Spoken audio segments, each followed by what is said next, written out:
Welcome to the 2021 Dallas ISD Athletic Hall of Fame induction ceremony. I'm your Master of Ceremonies, Chris Arnold, from 105 The Fan and the Dallas Mavericks. It's a great occasion, and I'm so glad to be here. Thanks to everyone for joining us for this important event as we celebrate the outstanding accomplishments of deserving athletic achievers in this year's class. We have an impressive list of individuals selected for the fourth class of the Dallas ISD Athletic Hall of Fame. The Dallas ISD Athletic Hall of Fame was designed to recognize and honor individuals who have made significant contributions to the district's athletic programs. To be selected, individuals must exemplify the highest standards of sportsmanship, ethical conduct, and moral character. Inductees were selected due to their striking accomplishments and unquestioned impact while advancing high school athletics. Their successes, however, are not limited within the Dallas ISD borders. Many have reached recognition in local, state, national, and in many cases, with this class, international levels. Before we meet this year's class, it's my privilege to introduce three of the guiding lights of the Dallas Independent School District. These are leaders who make and stand behind the critical decisions that steer the ship of Dallas ISD, launching bright futures for the district's 150,000 plus students. First, we'll hear from Ben Mackey, president of the district's 9-member board of trustees. He and his colleagues served countless hours without compensation, setting policy, listening to constituents, questioning and advising the school's leaderships on crucial decisions. On behalf of the Dallas ISD Board of Trustees, it's an honor to recognize these outstanding inductees for the class of 2021 Athletic Hall of Fame. Thank you, honorees, for all you've done to shine a light on the district and its excellent athletic programs. You've helped the world to see what a powerhouse of athletic talent we have right here at home in Dallas ISD. To be chosen for this honor, you also had to display the highest standards of character, sportsmanship, and ethical conduct, all of which make you role models for the young athletes who come behind you. We commend you for that. So congratulations to you all for not only mastering your sport, but for being mentors and leaders both on and off the field. So please take a moment to bask in the praise sent your way. You have absolutely earned it. And thank you to the Dallas ISD Athletics Department for all you do every day to keep this powerhouse going and growing, and for treating us all to this fabulous event. Now let's hear from Superintendent Dr. Michael Hinojosa, who runs the day-to-day operations of Dallas ISD, which happens to be the largest employer in Dallas County and the architect and protector of the city's future. Thank you for that introduction. It is a pleasure to be here to honor another great class of Hall of Fame athletes. And what a roster it is. Track and field Olympians, NBA All-Stars and champions of the NBA, PGA, and Super Bowl, a 4-sport prep athlete and baseball state champion, and a baseball coach who led his team to 32 consecutive playoffs and hundreds of college scholarships. It doesn't get any better than this. You've made this district proud and brought recognition to this city. And most importantly, you've shown sportsmanship on and off the field, setting the bar for those who will follow in your footsteps. Congratulations to each of you, and thank you to everyone who helped nurture your talents. And finally, thanks to the 2021 Selection Committee, the Athletics Department, and all of those who helped bring this great celebration. Thank you. Finally, Executive Director of Athletics for Dallas ISD, Dr. Sylvia Salinas, would like to offer her congratulations to this year's class. Sylvia? Thank you, Chris. On behalf of the Dallas Independent School District Department of Athletics, we want to congratulate the fourth class of the Dallas ISD Athletic Hall of Fame. Thank you for your contributions and the impact you've made on our district. You are an inspiration to our students, coaches, staff, and community. We are extremely proud that Dallas ISD was a part of your journey and invite you back to our athletics events and campuses so you can continue inspiring our current students, coaches, and staff. We are grateful we can celebrate you tonight. You and your families deserve to be honored, and we couldn't be more proud of you. Congratulations. Now it's time to move into the moment we've been waiting for, the exciting recognition of sports legends selected for the 2021 class of the Dallas ISD Athletic Hall of Fame. Now we're going to work through this year's induction class in alphabetical order, beginning with Lamarcus Aldridge. Lamarcus played on the boys basketball team at Seagoville High School and was selected in the Class 4A Player of the Year as a senior in 2004. A highly recruited student athlete, he signed with the University of Texas. He earned first-team All-Conference honors in 2006, the same year he was named the Defensive Player of the Year for the Big 12. After 2 seasons in Austin, he declared for the NBA draft and went as the number 2 overall pick.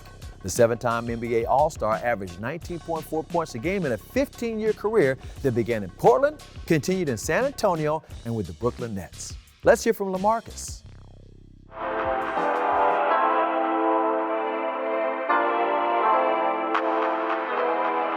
At Seagoville, we all worked hard. We all had one goal. We all wanted to win. Coach Allen, he was one of the main reasons why I went to Seagoville. He just wanted the best for all of us. A lot of us came from, tough situations. He wanted to just give us the opportunity to, be great at something, be good at something. And, his whole thing was if you work at it, then you can be, as good as you want to be.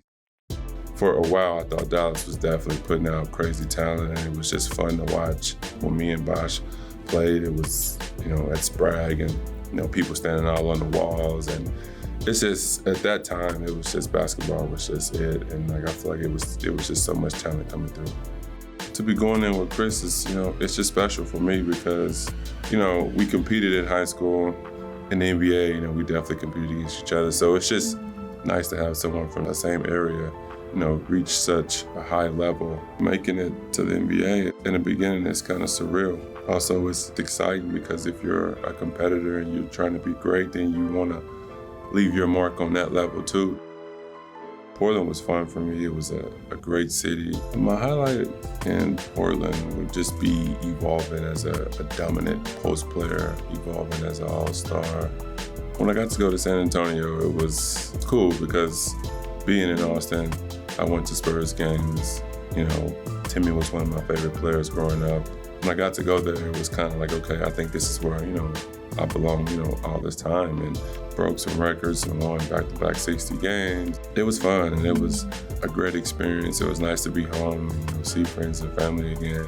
Man, playing with KD, Kyrie, and James is like, a cheat code. When I got there, those guys embraced me and they cheered me on. I thought, they gave me a lot of support. If I could speak to students in ISD now, I would say, believe that you can be anything you want to be. Also understand that it's going to take hard work. Just work at it and you can do it.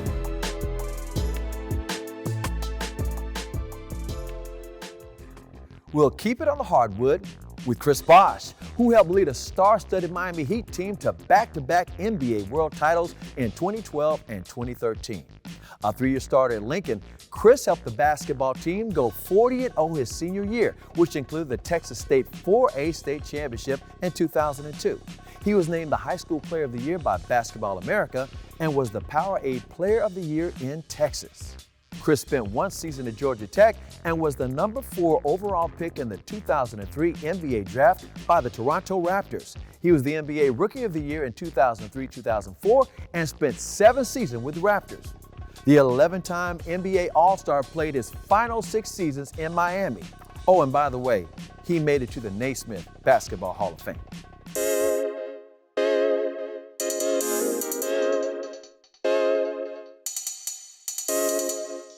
I have traveled all over the world every single time because of basketball.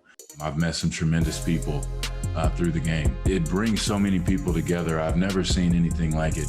Love what you're doing and put your all into it, and love the daily practice of doing it. That's where the magic is. Kobe Bryant told me that. That's why I'm so passionate about it. I love the game, and I feel how special it is every day because it's giving me everything. I remember just being so excited about the first day at high school. We had a group of phenomenal freshmen coming in, and I had familiarity with them from playing in the leagues and in St. Philip's, across Dallas. We kept getting closer and closer to our dreams. We had a dramatic loss in 2000 to Madison to go to state. Setbacks are inevitable. But you're truly defined by how you bounce back. And I did not get that until I kept, losing. You make it to the championship, you don't think you're gonna lose. You watch every movie, very rarely does the team lose. dealing with that, it gives you that fire. It gives you that motivation not to feel that way again. I'm so lucky and so blessed. I had that senior year. We just kept getting better and kept getting better. And then the rankings, not that we were underestimating ourselves, but we didn't think we'd be the number one team in the nation at the end. We just wanted to win. It was just euphoric. And by that time, we were in district play, so we knew we're going to get to the playoffs and we're going to get closer to our goal of winning a state championship. It was just a legendary year. I still look back on those days to this day, and it brings a smile to my face every time. Just NBA players in that time, we had quite a few. We were at Carter High School. It was, I think it was like a fall league or something like that. And we saw Lamarcus walk into the gym and start playing. And then he just kept getting better and better. But Lamarcus and I became great friends, kind of like sparring partners. Definitely, if it was a workout and he was there and I was there, we're going to have a good time. In the pros, winning championships, I do have to say that just like in high school, we had that sort of team, not just on the court, but great people, all on the same team aspiring to be great. And that was such a phenomenal ride. Those are the things that I think about the most, and to actually look back and say, wow, we did that, because it's almost impossible. Let's move from the hardwood to the fairways, where our next inductee made his mark. Don January led the Sunset High School golf team to 3 city championships and a state championship. Later, he helped lead North Texas State College, now the University of North Texas, to 3 consecutive NCAA championships. A 20-year member of the PGA Tour, Don claimed 10 events, including the 1967 PGA Championship. He added 22 wins on the PGA Champions Tour, becoming the first player to earn more than $1 million in senior PGA Tour earnings in 1985. Don played on the 1965 and 1977 Ryder Cup teams, and in 1976 won the Varden Trophy from PGA of America for the lowest scoring average on the PGA Tour.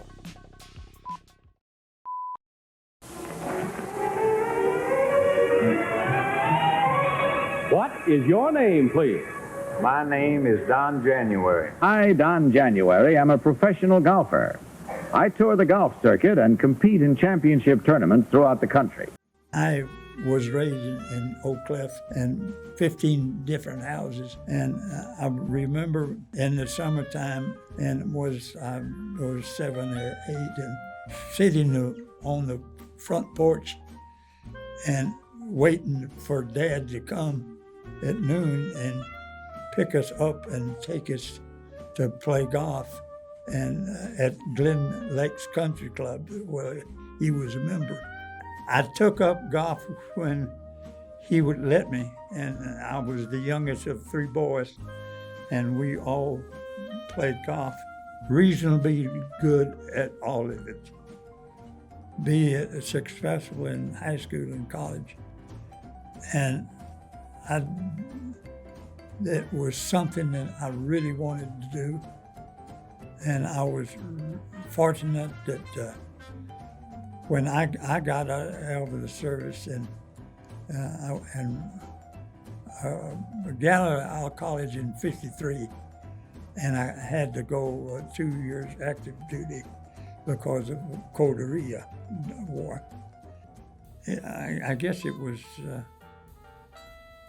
in the late '60s, I ventured into the golf course architectural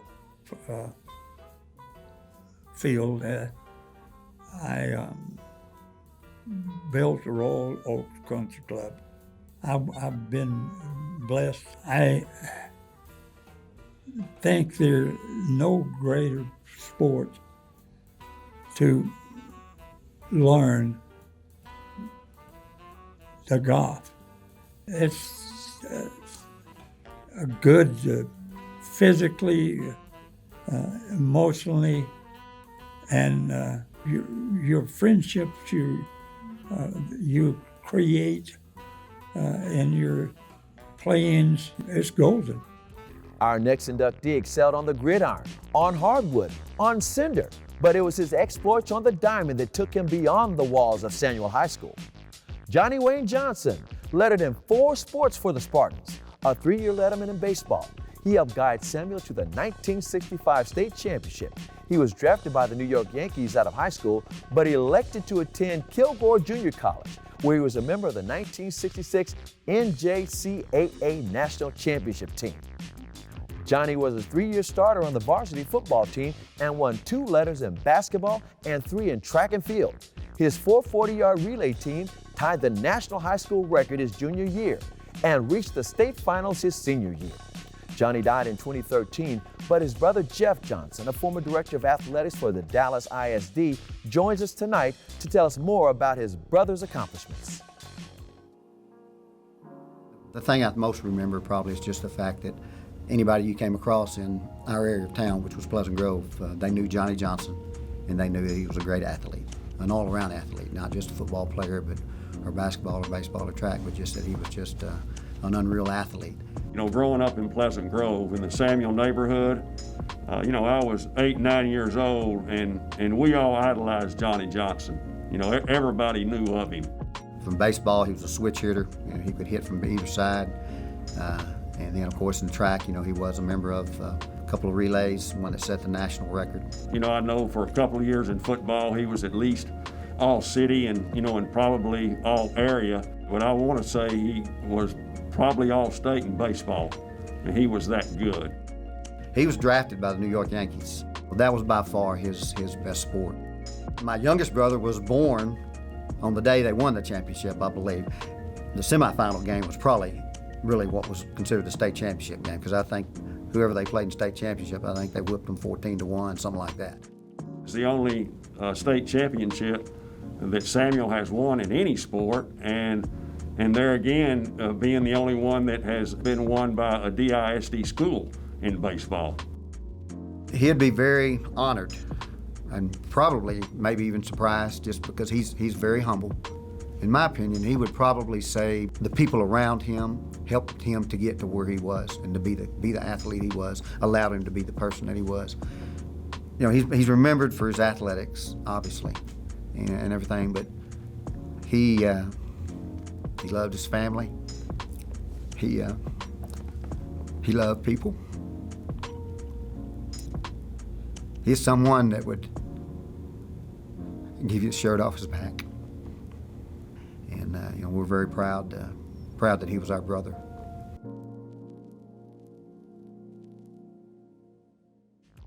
Nearly everyone over the age of 40 remembers the man with the golden shoes. Long before Michael Johnson raced to Olympic gold, he was a member of the track and field team at Skyline High School. Michael won 4 gold medals and 8 World Championship gold medals, setting Olympic and world records in the 200 meters and the 400 meters, as well as world records on the indoor 400 meters. A graduate of Baylor University, he was considered the world's fastest man in 1996 when he won Olympic titles in Atlanta in both the 200 meter and the 400 meter.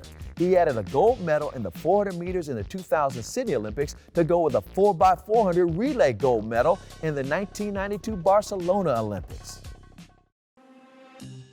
When I was in elementary school, we played every sport you could possibly imagine. We made up our own sports because we were always outside just in the street playing. And then when I got into Atwell Middle School, I played football and then track. When I got to Skyline, then I focused strictly on track. Yeah, we didn't have a track at Skyline. We had a football field, and we ran around the football field. That was our track. It was tough, you know, to go in terms of practice because you know, we didn't have any measurements or anything. So when we got to the meets, that was kind of, you know, that was our time on the track.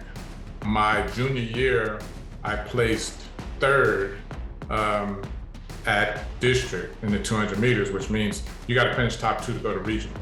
Of course, I came back the next year, my senior year, not only won district, won regional as well, and then got 2nd at state. But I didn't know what training actually was until I got to Baylor. So it wasn't until I got to Baylor that I first got into a really good training program and started to then recognize what my potential was. I had been making history since 1993. I became the first person to win world championships in both the 200 and the 400 meters. No one had ever done that before. And then by 1995, I became the first person to win world championships in both of those events in the same championship. It's hard to put in perspective how special and amazing the opportunity was that I had, because I competed in 3 different Olympics, which is a feat in itself. You're lucky if you can get to one.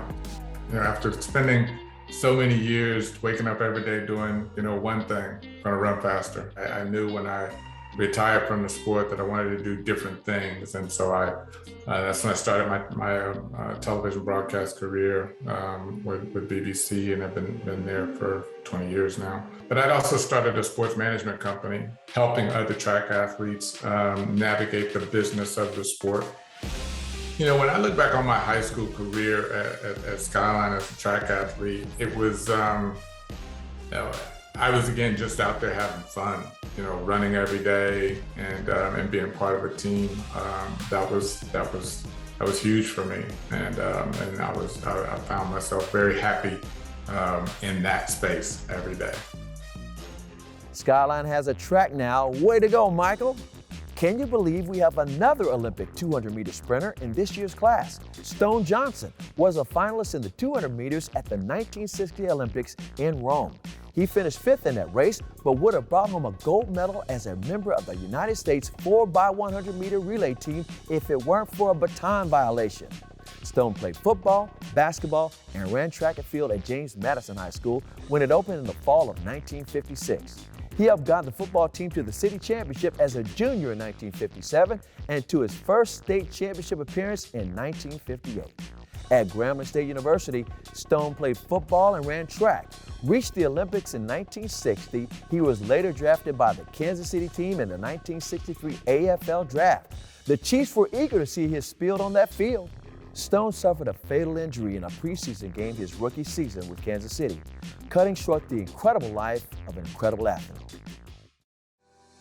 He was exceptionally good in all of the sports that he participated in, the personality that he possessed, and he was just a go-getter and a friendly person. We rode the bus together, we became friends, and we started dating. He broke his back shortly thereafter, and they did not expect him to walk, but with the determination that he had and had instilled in himself that he wanted to help better his parents' living conditions, he pulled himself out of this injury. When he recovered, he went back to playing football and running track and basketball. In 1960, he went to the Summer Olympics and was in a relay team. He was excited that he was Black and was going to Rome to represent the United States. All of the people that knew him felt that he was greater than he projected himself. Going into the Dallas ISD Athletic Hall of Fame this year is Mike Livingston, a 1964 graduate of South Oak Cliff High School. Mike turned down an offer to play baseball and instead stuck with football, keeping his cleats in Dallas by going to SMU, where he turned a record-setting college career into a 12-year career with the Kansas City Chiefs that included a Super Bowl championship. Here's South Oak Cliff Athletic Director James Mays and head football coach Jason Todd to share a little bit more about Mike Livingston. Greatness and South Oak Cliff seem to go hand in hand. It is where Mike laid the groundwork that took him to SMU and later to the Kansas City Chiefs, where he won Super Bowl number 4. Only one other high school in Texas has produced more NFL talent than South Oak Cliff. Mike Livingston was a talented multi-sport athlete in high school. He earned letters in 4 sports: football, baseball, basketball, and track. Mike said he enjoyed his experiences as a student athlete at South Oak Cliff and is grateful for the doors it opened for him throughout his life. In the 12 seasons with the Kansas City Chiefs, Mike started 75 games and was a starter from 1975 to 1979. Congratulations, Mike, on your induction into the Dallas ISD Athletic Hall of Fame. We learned earlier tonight with the induction of Chris Bosh how Lincoln High School has produced some amazing athletes on the basketball court. Our next inductee, Andrea Riley, is another shining example of that. Andrea helped guide Lincoln to a 30-1 record and the Class 4A state title as a sophomore. Her junior team finished 29-5 and reached the state tournament. Andrea earned first-team All-District and All-Area honors as a junior, and then as a senior averaged 17.8 points and 3.8 assists to earn All-State recognition. She earned a scholarship to Oklahoma State University and was second in the nation in scoring, averaging 26.7 points per game to win the Nancy Lieberman Award as the top female point guard in the NCAA. In 131 career starts in Stillwater, she averaged 21.6 points in her career and totaled 2,835 points to finish as the school's overall leading scorer. Andrea was the 8th overall draft pick in the 2010 WNBA draft by the Los Angeles Sparks and played 3 seasons in the WNBA. She also played with the Tulsa Shock and the Phoenix Mercury. I started playing basketball when I was 3 years old. I always had a ball in my hand. My dad coached basketball, and he was an AAU coach. He really instilled in me about the love for the game because he just introduced me to it, but I eventually grew to love basketball. He wasn't the type of dad to tell me that I was good or tell me that I didn't need to hear that. He always wanted me to earn things, and that's the main thing that's in me today. I mean, I always want to earn it. I never want somebody to just give it to me. I pushed myself to be the hardest worker. I pushed myself to be the leader. I believe participating in high school sports really made me attack life, and it also showed me that I have to always stay poised, even though we all fall short sometimes because we're human. Just knowing that you can persevere, just knowing that through adversity you can continue to jump over obstacles. Like if you lose, you don't have to worry about it too long because you got a game next week. You can't stay down too long. You got to get up. Second in the nation in scoring. It's so interesting because I'm really little, and that's a big thing for people is like how. And I would say the main reason was how is because I continue to work on my craft. I'm so little that I had to figure out and adjust the ways that I was trying to score. And once I started to feel like I could score, like I kind of knew it was just a part of my game. It was never forced anymore. And I'm just thankful to be a part of something that honors people who continue to overcome things and also being a role model. Because of me being so small, it shows girls out here that height doesn't matter. It shows you that, I play with my heart more than I play with my body. So that's something that I always, want people to know about Andrea Riley is that, yeah, I'm a firecracker, yeah, I'm a competitor, but I work hard. And I have worked very hard for all my accomplishments, for anything that I've received, and I thank God for that. Congratulations, Andrea. Like your parents, we are extremely proud of you.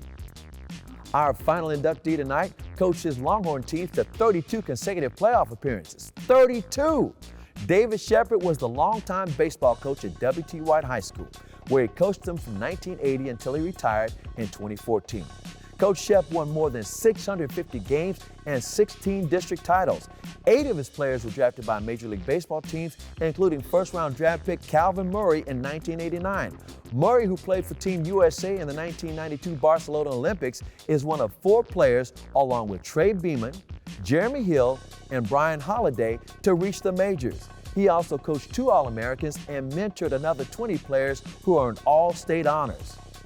Hundreds of his players received college scholarships, and the baseball field on W.T. White campus is named for him. Baseball has just been a part of my life from the time I was a little boy. We lived out in the country, and my mother would drive us to practice. And my dad wasn't quite that way. He didn't see much in playing. He was a worker. It was a tough life coming up. I wouldn't change those days for anything in the world. I was at Marsh. We moved up. I came right on to White that next year, and I love every minute of it. I know I had over 20 all-state players. I've got one right now. And when his dad passed away, he said, "Coach, will you come on Sunday mornings and we can talk out football We started 16 years ago and still doing it every morning on Sunday morning at 7:30.